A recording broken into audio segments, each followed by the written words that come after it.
Hello, good evening or good morning. It's the morning for me because I'm filming this video obviously in the morning. Not particularly early, but this was the best time I could find to sit down quietly and read another League of Legends lore. Today we're going to be reading through Gnar's lore. I love Gnar, mostly because of TFT. I think maybe set 1, perhaps. I would play Gnar in almost every comp because he was so strong. I think I've only ever played him once or twice in ARAM, but I love him. I think he's so cute. Little Gnar is so cute. And then Big Gnar, okay, he is scary. And I watch a lot of pro play and we see him a little bit there, so it's quite exciting to read a little bit of his backstory. Maybe we can find out a little bit more about him and why he can go from Little Gnar to Big Gnar. That would be good. So yeah, I'm gonna read the bio and the story. The story is a little shorter, so I have a small extra bit at the end, which hopefully you stay and see.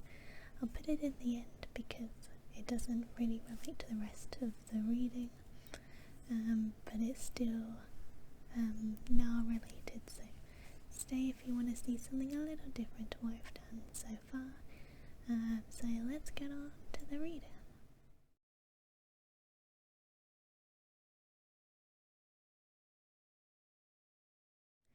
Okay, I've got it open. I'm gonna be sipping my cup of tea through this because for once I'm actually filming at a time where it's appropriate to drink a cup of tea. So if there's some pauses, it's because I've remembered I have a cup of tea and want to drink it before it goes cold, which I manage half the time. Okay, now the missing link. Before the ice had given the Freljord its name, there existed a land brimming with wonder. That is, if one could see the world through the eyes of Gnar. A young Yorder with boundless energy, Gnar and others like him lived openly among the hardy tribes of the Northlands. Though barely big enough to leave footprints in the snow, his temper rivaled that of beasts 10 times his size, and he would erupt with a babble of curses the moment anything went amiss. For this reason, he felt more kinship with the greater and wiser creatures who kept their distance from mortals. To Gnar, they looked like overgrown, white-furred yordles, and that was good enough for him. While the tribes foraged across the tundra, gathering wild berries and tasty moss, Gnar collected more essential items, like rocks, pebbles, and the muddy remains of dead birds. His greatest treasure was the jawbone of a... oh my god, how do I say this? Druvask. D-R-U with the little dots. I don't know how you pronounce that. V-A-S-K. Druvask. When he tugged it from the cold earth, he squealed with glee and flung it as far as he could. It landed 2 hops away. Thrilled by his early success, Gnar carried his boomerang wherever he went. The world would try its best to offer him new delights. Shiny lint, sweet nectar, round things, but none could match the pure joy he felt in throwing and catching his cherished weapon. He now considered himself a hunter, and trailed herds of wild beasts that paid him no mind. But even he could sense change coming to the land. The sky seemed darker, the winds felt colder. The mortal tribes who had once foraged together now appeared to hunt each other. The big white yordles would know what to do. Gnar would go to them. Using all of his hunting skill, he tracked them down into the snow-capped peaks of a vast mountain range, much further than he had ever wandered before. As he approached unseen, he also saw more mortals than he could count. This was exciting, but no one else seemed too happy about it. Then the ground shook and split apart. For the first time in Gnar's life, it seemed as though everyone else was throwing tantrums. The mortals yelled, the big yordles roared, but the monster's arrival silenced them all. Heaving itself up from the newly opened abyss, it bore huge horns, whipping tentacles, and a single eye, burning with strange light that made the fur on Gnar's back crawl. While some mortals fled at the sight, he began to feel an odd pain in his chest. It was the thought of losing his boomerang, or never being hugged again. Oh, it was like the thought of losing his boomerang, or never being hugged again. This horrible thing wanted to hurt his new friends, and this made him angry. In that moment, Gnar truly raged. All he could see was the monster. In a flash, he was in the air, leaping towards it. In one paw, he grasped a snowball, or so he thought. In fact, it was a boulder plucked from the mountainside, for Gnar had grown as large as the big white yordles. He would send this monster back where it came from, by walloping its face. But the blow never landed. Gnar felt a chill colder than any winter, one that seemed to turn the air itself into ice. Truly, this elemental magic froze him in place, biting through his shaggy fur. Everything, including the monster, became quiet. The yordle's strength and anger melted away. A deep tiredness crept into his limbs, and he fell asleep softly. Gnar napped for a long time. When he awoke, he shook the frost from his shoulders, breathing heavily. Everyone else was gone. With no monsters to fight and no friends to protect, he felt very small and alone again. The land was very different too. There was snow everywhere, blanketing everything as far as the wide eyes could see. Still, he let out a happy yelp when he saw his beloved boomerang laying beside him, and scurried away to find something to hunt. Even now, Gnar has no grasp on what took place that fateful day, nor how he escaped. He simply marvels at the world before him, with so many oddities to collect and places to explore. So that was Gnar's story, which I thought was so nice. It's quite simple, straight to the point, but explains his change from small to big, which I thought was really interesting and quite wholesome. He just wanted to protect his friends. A lot of the other ones we've read have had not maybe an evil side to them, but a little cheeky, or there was still some harm to other people. But it sounds like Gnar just protected his friends, which I think is very nice. Now we're going to go on to the story as well. So the story is quite short. It's called The Hunter Hunted. The jungle does not forgive blindness. Every broken branch tells a story. I've hunted every creature this jungle has to offer. I was certain there was no challenges left here, but now there is something new. Each track is the size of a tusked clawed. Its claws like scimitars. It could rend a man in half. Finally, worthy prey. As I stalk my prize through the jungle, I begin to see the damage this thing has wrought. W-R-O-U-G-H-T. Wrought. I don't know why I can't read anything today. I step into a misshapen circle of splintered trees. These giant wooden sentinels have stood over this land for countless ages, their iron-like hides untouched by the flimsy axes of anyone foolish enough to cut them down. This thing brushed them aside like they were twigs. How can a creature with this level of strength disappear so easily?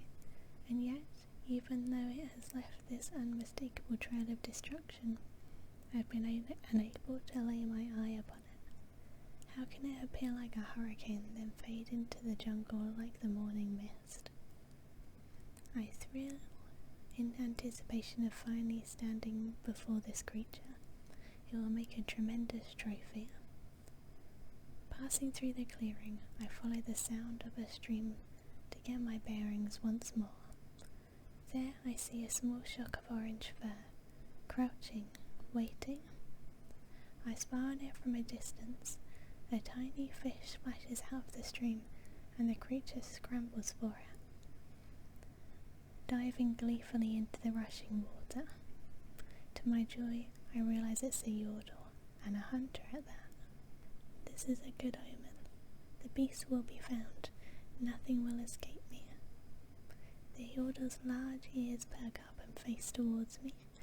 He runs on all fours with a bone boomerang in hand, quickly stopping in front of me. He babbles. I nod in appreciation as the young yordle, and venture outwards. I traverse the difficult terrain with ease, trying to pick up any sign of my quarry.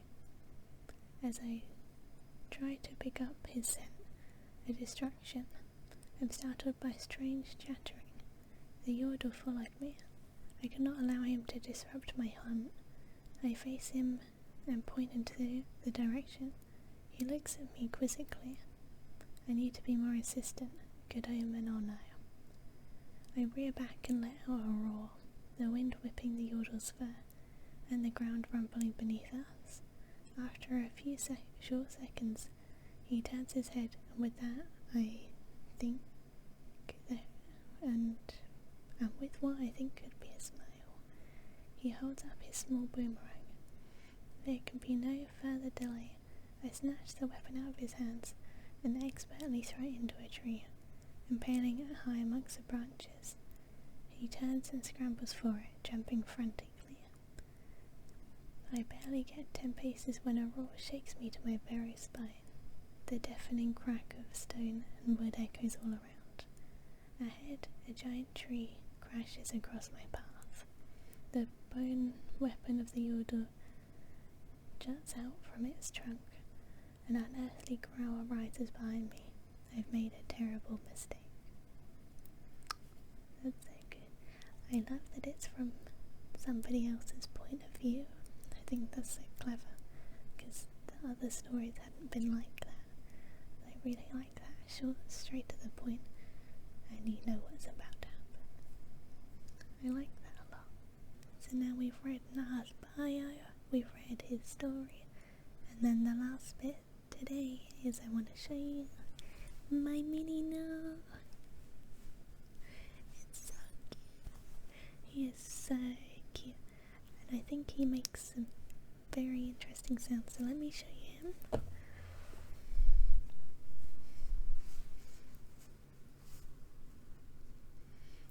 Kind of lose his head to the void of light behind me, but he's so soft. And I thought maybe I could try and make some interesting noises with him.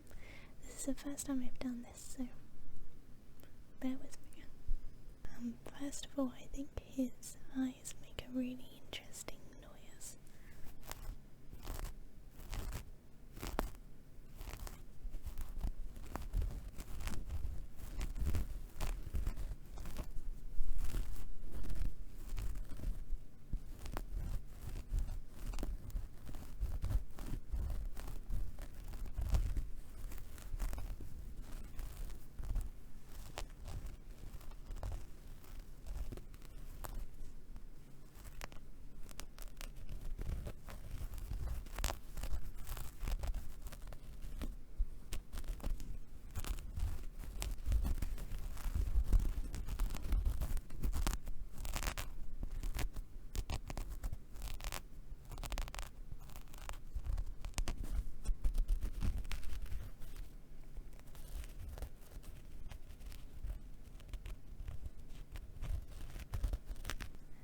because he's wearing a little outfit, there's also eyes on top here.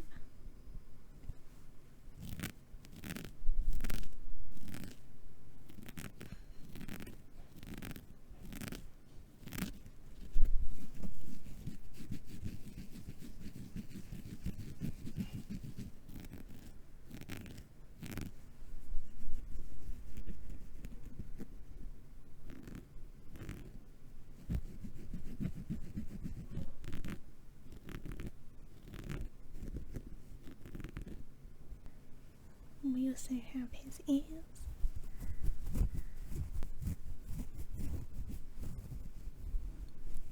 His ears make a nice noise, they're very soft.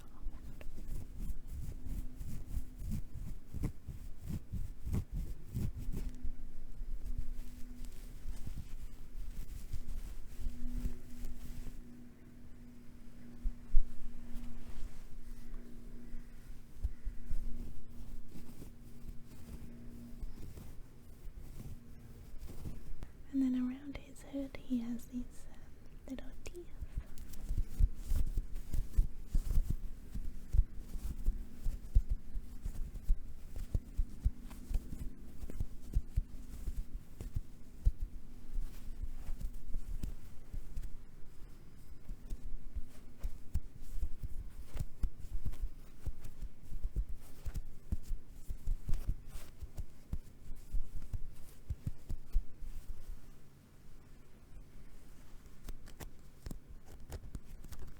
And then these little claws.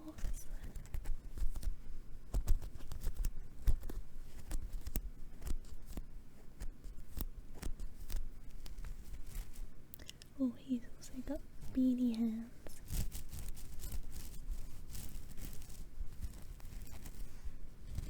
And feet.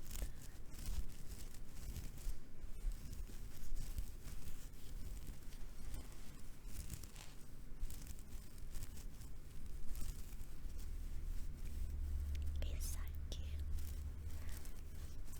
He's just adorable.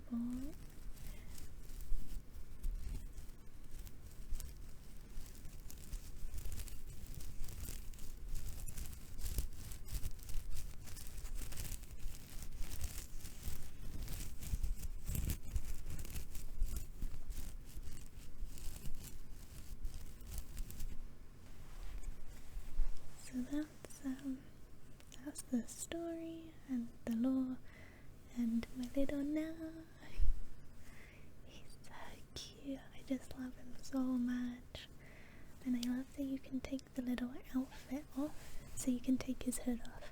I'm not going to do it now because it's quite a lot of effort getting his huge ears out of the hood and then back in again. So there we go. That was everything today. I hope you enjoyed some of it, and thank you for watching, and let me do something a little bit different. I enjoyed that. That was a lot of fun, and I like showing you some of the things that I've got that actually finally relate to the characters. Thank you so much for watching. Hopefully I'll see you for another one again soon. Take care, bye.